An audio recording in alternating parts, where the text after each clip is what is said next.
Hello friends. Deep dark tales की अगली कहानी में आपका स्वागत है। अभी तक हमने किसी स्कूल, घर, गांव या बिल्डिंग के हॉन्टेड होने के बारे में सुना है। पर क्या हो अगर पता चले कि हम जिस कार, ट्रेन या बस में सफर कर रहे हैं वही भूतिया है तो? जी हाँ, आज एक ऐसी ही कहानी मैं आपके सामने सुनाने जा रहा हूँ। आज की कहानी में आगे बढ़ने से पहले मैं अपने एक सब्सक्राइबर भाई जमीर जी को थैंक यू बोलना चाहूंगा। आप सबके कमेंट और सपोर्ट से मुझे बहुत मोटिवेशन मिलता है। हर एक कहानी के पीछे कोई ना कोई मोटिवेशन जरूर होता है, चाहे वो आपके सपोर्टर से आए, चाहे वो आपके फैमिली से आए या कहीं से भी। इसी तरह का एक मोटिवेशन मुझे मेरे सब्सक्राइबर भाई से मिला है। अब सीधा कहानी पे बढ़ते हैं। ये बात है ईयर 2022 नवंबर की, जब तक कोविड के केसेस बहुत कम हो चुके थे और लॉकडाउन हट चुका था और आम जिंदगी नॉर्मल होने लगी थी, लोगों की जिंदगी वापस पटरी पे आने लगी थी। 19 साल का विक्रम शिलोंग में अपने परिवार के साथ रहता था। एक दिन उसे उसके दोस्तों का कॉल आया जो गुवाहाटी में रहते थे।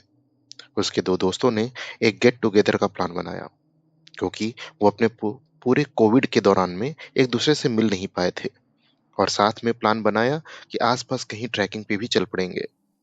विक्रम को यह प्लान सही लगा और उसने अपने घर से परमिशन भी ले ली। शिलोंग से गुवाहाटी 5 घंटे का रास्ता है। मौसम और रोड अगर अच्छा हो तो ये 4 घंटे में भी कवर किया जा सकता है। पर यह सफर विक्रम के लिए बिल्कुल भी आम नहीं होने वाला था। विक्रम ने प्लान बनाया था कि वह दिन में अपनी ट्रेनिंग की क्लासेस कंप्लीट करके 7 बजे निकल जाएगा और गुवाहाटी रात में 12 बजे तक पहुंच भी जाएगा। बाकी रात में दोस्तों के साथ रुकने के बाद वह अगले दिन घूमने निकल जाएंगे। विक्रम शाम के 7 बजे टैक्सी स्टैंड पहुंच गया और गुवाहाटी जाने वाली टैक्सी का पता करने लगा। पर इत्तेफाकन उस दिन कोई भी टैक्सी अवेलेबल नहीं थी क्योंकि लोकल टैक्सी ड्राइवर्स की स्ट्राइक चल रही थी। काफी देर इधर-उधर पता करने के बाद अब रात के 8 बज चुके थे और नवंबर के हिसाब से अब बाहर काफी ठंड होने लगी थी। विक्रम वापस घर नहीं जाना चाहता था। उसे पता था अगर अभी वो घर गया तो शायद उसे ये प्लान ड्रॉप ही करना पड़े। टैक्सी स्टैंड से थोड़ा आगे जाके उसे एक टैक्सी खड़ी मिली। उसने पूछा अगर वो टैक्सी गुवाहाटी जाएगी तो, और वो ड्राइवर मान भी गया, पर उसने 500 रुपये ज्यादा डिमांड किए। विक्रम को मानना पड़ा क्योंकि कोई और ऑप्शन भी नहीं था। निकलते निकलते रात के 8:30 बज चुके थे। फाइनली विक्रम बहुत खुश था कि आखिर उसे एक टैक्सी मिल गई और अब वो गुवाहाटी पहुंच जाएगा। 2 आवर्स का सफर करने के बाद अचानक से टैक्सी खराब हो गई। उसमें से अजीब सा साउंड आया और वो बंद पड़ गई। विक्रम ने तुरंत पूछा, क्या हुआ भैया? टैक्सी वाले ने बोला, पता नहीं सर, शायद टैक्सी खराब हो गई है, रुकिए मैं देखता हूँ। उस ड्राइवर ने टैक्सी स्टार्ट करने की बहुत कोशिश करी, पर वो टैक्सी स्टार्ट नहीं हुई। विक्रम बाहर निकला तो वहां बिल्कुल अंधेरा था। साथ ही वो एरिया भी बिल्कुल सुनसान था। एक दो एक दो ट्रक निकले थे, पर अब कोई भी गाड़ी गुवाहाटी की तरफ जाती हुई नहीं दिख रही थी और ना ही शिलोंग की तरफ कि वो वापस घर चला जाए। ड्राइवर ने मोबाइल के टॉर्च से सब चेक किया और बोला, सर अब ये टैक्सी आगे नहीं जा पाएगी। मैं रोड से नीचे गांव में जा रहा हूँ, शायद कोई हेल्प मिल जाए। आप यहाँ रुको, अगर आपको कोई सवारी मिल जाए तो चले जाना, पर अभी तो मैं कुछ नहीं कर सकता, सॉरी सर। पर उसने 300 रुपये ले लिए क्योंकि वो उसको 2 घंटे का सफर करके यहाँ तक तो ले आया था और साथ ही उसे मरम्मत के लिए या मैकेनिक के लिए कुछ पैसे चाहिए थे। तो वो ड्राइवर हाईवे से नीचे की ओर गांव में कहीं चला गया। अब विक्रम सुनसान हाईवे पे जंगल के बीच में अकेला खड़ा था। रात के 11 बज रहे थे और ठंड बहुत बढ़ चुकी थी। विक्रम को अब कुछ समझ में नहीं आ रहा था कि वो क्या करे। ना ही उससे आगे जाया जाए, ना ही पीछे की ओर। ड्राइवर टैक्सी भी लॉक करके चला गया था। अब ना वो टैक्सी में बैठ सकता था। जब ठंड से हालत ज्यादा खराब होने लगी तो हिम्मत करके आगे की ओर बढ़ने लगा। उसे लगा शायद कोई ट्रक, बस या पिकअप सवारी मिल जाए जो उसे नजदीक के किसी गांव या सिटी तक पहुंचा दे। उसने अपने दोस्तों को कॉल करना चाहा, पर वहां जंगल में नेटवर्क भी नहीं था। रोड पे चलते चलते उसे 20 मिनट ही हुए थे कि उसे दूर से आती हुई किसी गाड़ी की आवाज आई। वो बहुत खुश हो गया। ऐसा लग रहा था जैसे कोई ट्रक या बस है जो शिलोंग के साइड से आ रही है और गुवाहाटी की तरफ ही जा रही है।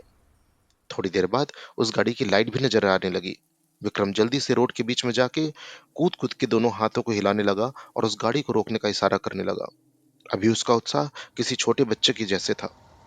वो गाड़ी पास आई और विक्रम से थोड़ी दूर पहले ही रुक गई। विक्रम ने देखा वो एक बस थी जिसकी एक हेडलैम्प जल रही थी और दूसरी वाली शायद फ्यूज थी। ये सबको इग्नोर करते हुए वो बस के दरवाजे की तरफ भागा, पर वो दरवाजा बंद था। उसने बाहर से दरवाजे को हाथ से खटखटा कर काफी खुलवाने की कोशिश की, पर वो दरवाजा नहीं खुला। तभी विक्रम ने मोबाइल का टॉर्च ऑन करके बस के अंदर देखने की कोशिश की, पर अंदर कोई भी नहीं बैठा था। उसने फिर बस को देखा तो वो बस बहुत ही गंदी लग रही थी। साथ ही उस बस पर बहुत सारी मिट्टी लगी हुई थी। ऐसे बस अभी भी स्टार्ट ही थी। उसने आवाज लगाया, भैया डोर खोलो, कंडक्टर भैया। पर किसी ने भी उस दरवाजे को नहीं खोला। वो बस के पिछले वाले दरवाजे की तरफ भागा और खुद से डोर को खोलने लगा, और वो डोर खुल गया। विक्रम जल्दी से उसके अंदर घुस गया। अंदर उसने देखा कि बस पूरी तरह से खाली पड़ी है। सिर्फ दो लोग ही आगे की ओर बैठे हुए हैं। वो अंदर जाके पीछे से एक सीट छोड़कर बैठ गया, मतलब उसके पीछे एक और सीट खाली पड़ी थी। तभी बस का दरवाजा काफी तेजी से बंद हुआ और बस चल पड़ी। विक्रम के मन में चल रहा था कि बस ये बस कहीं भी किसी सिटी या टाउन में से छोड़ दे, जहां से उसे गुवाहाटी जाने के लिए कोई सवारी गाड़ी मिल जाए। अब बस अपनी सामान्य स्पीड से चल रही थी। विक्रम ने देखा कि पूरे बस में बिल्कुल अंधेरा था। बस ड्राइवर की सीट के पास में एक रेड कलर का नाइट बल्ब जल रहा था, जिससे पूरे बस में एक लाल रोशनी फैली हुई थी। साथ ही रेडियो में खरखराहट की आवाज के साथ एक गाना बज रहा था, वक्त ने क्या किया, हंसी सितम। थोड़ी देर बाद विक्रम ने गौर किया कि बस काफी पुराने जमाने की थी, मतलब आजकल के बस जैसी तो बिल्कुल भी नहीं। फिर भी विक्रम बैठ के बंद खिड़की से बाहर देखने लगा। फिर उसे लगा ये कंडक्टर ने न बस का दरवाजा खोला और ना ही किराया मांगने आ रहा है। बड़ी अजीब बात है। पर फिर ये भी सोचा कि उसे क्या करना है, उसे जरूरत होगी तो पैसे मांगने आएगा। अब उसने एक बात और गौर की कि उसे लेकर बस में टोटल 5 लोग थे।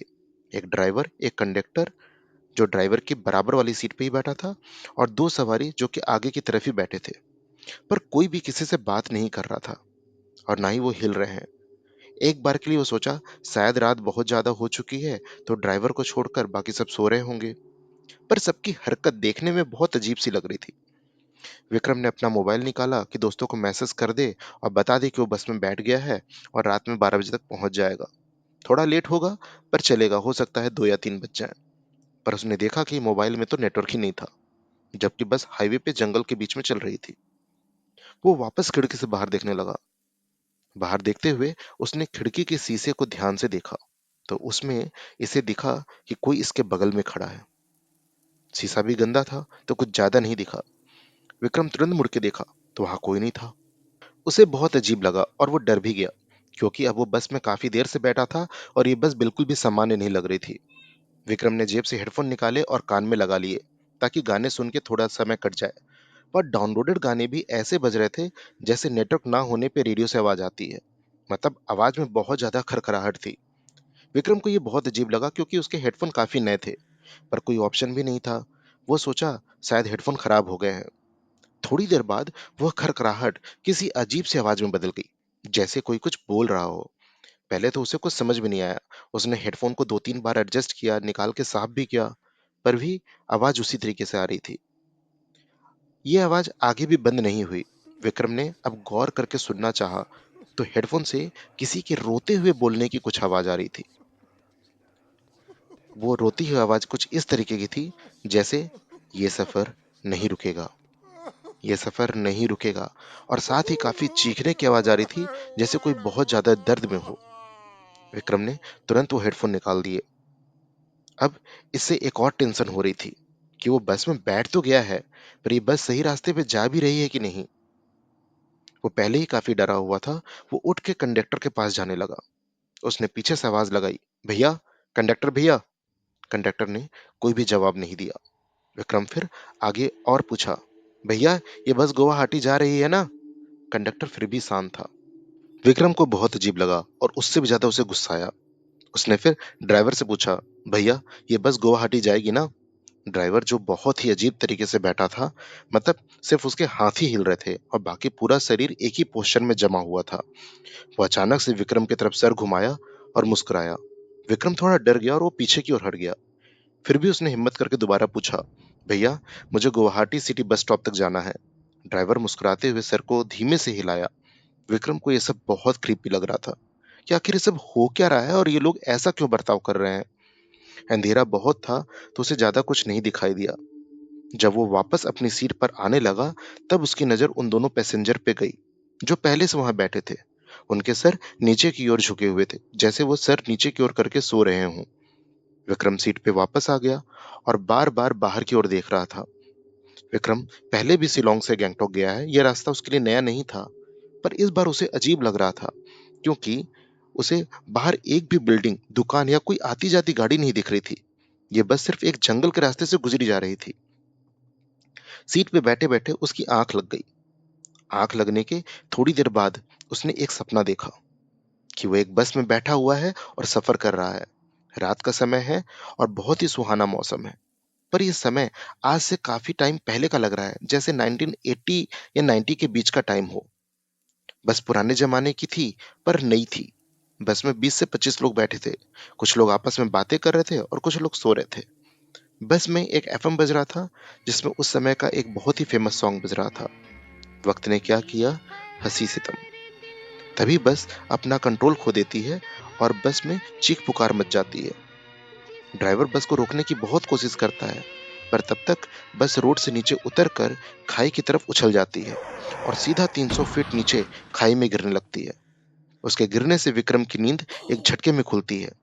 जब उसकी नींद खुलती है तो वो देखता है कि बस में अब काफी लोग बैठे हैं।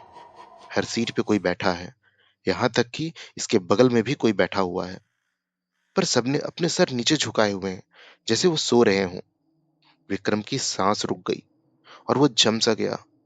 तब उसके कान में बस एक ही आवाज आ रही थी, बस में बजता हुआ गाना, वक्त ने क्या किया, हंसी सितम। विक्रम के हाथ पैर कांपने लगे। वो बहुत ज्यादा डर चुका था। इसकी धड़कन बहुत तेज हो रही थी। उसे अब विश्वास हो चुका था कि ये वही बस है जिसे वो अभी अभी तुरंत सपने में देखा था। पर यह सब कैसे मुमकिन है? विक्रम ने बैठे बैठे ही आवाज लगाई, ड्राइवर भैया, ड्राइवर भैया, बस रोक दो, प्लीज बस रोक दो। पर कोई रिस्पॉन्स नहीं आया। उसने फिर से मोबाइल चेक किया तो अभी भी नेटवर्क नहीं था। फिर भी उसने व्हाट्सएप पे अपने दोस्तों को एक मैसेज भेजा और सब कुछ टाइप करके सेंड कर दिया। ये सोचा कि जहां भी मोबाइल का नेटवर्क आएगा ये मैसेज डिलीवर हो जाएगा, शायद कोई हेल्प आ जाए।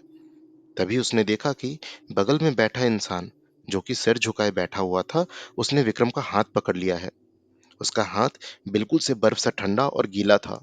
विक्रम घबराते हुए अपनी सीट से उठ खड़ा हुआ और हाथ को छुड़ाते हुए सीट से बाहर आके दोनों तरफ की सीट के बीच में खड़ा हो गया। वो बहुत ही डर गया था। उस आदमी की पकड़ का एहसास बहुत ही अजीब था। विक्रम अब कैसे भी उस बस से उतरना चाहता था कि तभी किसी ने जोर से उसके बाल खींचे। ये इतना जोर का था कि उसकी चीख निकल गई। वो भाग के ड्राइवर की ओर जाने को हुआ, तभी किसी ने उसके पैर पकड़े जिससे वो वहीं गिर गया। उसके गिरने से उसके नाक से खून आने लगा। उसे ऐसा महसूस हुआ जैसे कोई उसके पैर पकड़कर पीछे की ओर खींच रहा हो। पर वो जैसे तैसे उठा और भागकर ड्राइवर के पास गया और रोते हुए चिल्लाने लगा, भैया, प्लीज बस रोक दो, प्लीज प्लीज बस रोक दो। पर ड्राइवर उसी तरह से बस चलाया जा रहा था। विक्रम बस के सामने वाले दरवाजे पे ही खड़ा रहा और जब वो पीछे की तरफ देखा तो अब बस में बैठे सारे लोग खड़े होकर इसे ही देखे जा रहे थे। उनका शरीर सड़कर काला और गल चुका था। उन सबके कपड़े बहुत पुराने, गले हुए और फटे हुए थे। उनके मुंह से काले रंग की लार टपक रही थी, जैसे काला खून बह रहा हो, और सबकी आंखें अंधेरे में अजीब सी चमक रही थी। विक्रम ने यह देखा और बस के सामने की तरफ वाले दरवाजे को जोर जोर से खोलने की कोशिश करने लगा।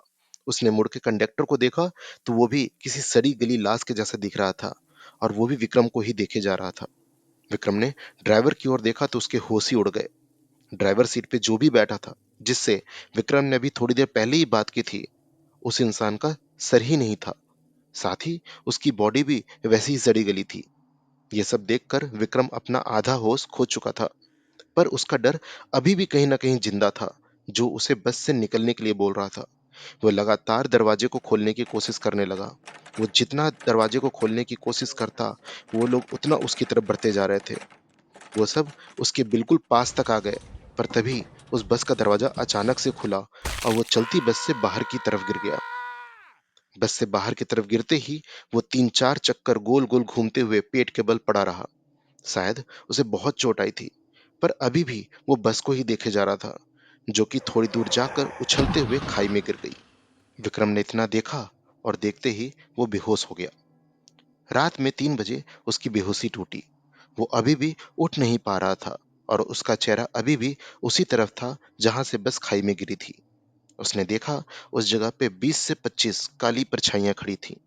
उनकी आंखें भी वैसी ही चमक रही थीं, पर ना वो इसके पास आ रही थी और ना ये वहां से उठ के भाग पा रहा था। तभी विक्रम के पीछे से एक फ्लैश लाइट आई और साथ में पुलिस के सायरन सुनाई दिया। पुलिस की वैन पास में आके रुकी। 2 गार्ड भागकर उसके पास आए और उसे उठाया। विक्रम शॉक में था। उसे ना कुछ समझ में आ रहा था, ना वो कुछ बोल पा रहा था। उसे पानी और जूस दिया गया। एम्बुलेंस को भी कॉल किया गया। उसने फिर से उसी तरफ देखा, तो अब वहां कोई काली परछाई नहीं थी। थोड़ी देर बाद विक्रम होश में आया और रोने लगा। उसने बोला, अभी अभी यहाँ से एक बस खाई में गिरी है। पुलिस और कुछ हवलदार भागकर खाई की तरफ गए, पर उधर कुछ भी नहीं था, ना ही किसी बस के गिरने के कोई निशान थे। पुलिस ने बोला, तुम शांत रहो, कुछ भी नहीं हुआ है, सब ठीक है, कोई बस खाई में नहीं गिरी है। पुलिस ने विक्रम से सारी बात पूछी। विक्रम ने भी सब कुछ शुरू से बताया। उसके हिसाब से वो बस में तकरीबन 2 से 3 घंटे तक रहा होगा। इस हिसाब से उसे काफी दूर तक चले जाना चाहिए था, पर वो जहां से बस पकड़ा था, वहां से सिर्फ 2 किलोमीटर की दूरी पे ही पाया गया था। पुलिस ने अपनी बनाई रिपोर्ट में लिखा कि विक्रम अपने होश में नहीं था और वॉक करते करते यहाँ तक पहुंचा होगा। उसे कुछ खास चोट भी नहीं आई है और वो बस शॉक में था। और ये सब उसकी एक कहानी मात्र है। ऐसे पुलिस वहां आई कैसे? विक्रम जब बस से गिरा, तब उसके फोन में नेटवर्क आ गया था। उसका भेजा हुआ मैसेज उसके दोस्तों तक पहुंचा और उसके दोस्तों ने शिलोंग पुलिस से कॉल करके सब बताया। 8 दिन बाद जब विक्रम नॉर्मल हो गया, तब वो अपने एक लोकल दोस्त के साथ उसी रोड पे दिन में गया। वहां रोड साइड बने एक पुराने दुकान वाले से उसने पूछा, भैया, यहाँ कभी किसी बस का एक्सीडेंट हुआ था क्या? तब उस दुकान पे बैठे आदमी ने बताया कि जब वो 15 साल का रहा होगा, तब एक खबर आई थी कि एक बस रात में खाई में गिर गई है। और उसके बाद से कई लोगों ने साल के अलग-अलग समय पे उस बस को यहाँ से जाते हुए देखा है। इसलिए हम लोग रात में जल्दी दुकान बंद कर घर चले जाते हैं। कोई भी उस मनहूस बस को नहीं देखना चाहता। विक्रम को सब जानकर एक शांति महसूस हुई कि वो झूठ नहीं बोल रहा था। वो वापस घर आ गया। आज भी कभी-कभी उसे उस बस के सपने आते हैं, या अगर कहीं भी वो ये गाना सुन ले, तो उसके रोंगटे खड़े हो जाते हैं। आज के लिए इतना ही दोस्तों, फिर मिलूंगा अगली कहानी में। अगर आपको ये कहानी पसंद आई है, तो प्लीज़ इसे लाइक करना मत भूलना और साथ में मेरे चैनल को सब्सक्राइब करना भी बिल्कुल मत भूलना। कमेंट करके ज़रूर बताना कि आपको ये कहानी कैसी लगी। ऐसे अगली बार सुनसान रास्ते में रात में अगर कोई अचानक से बस मिले, तो उसमें चढ़ने से पहले 2 बार ज़रूर सोचना। चलो दोस्तों, तब तक के लिए बाय। अपना ख्याल रखिएगा। Thank you. जय हिंद।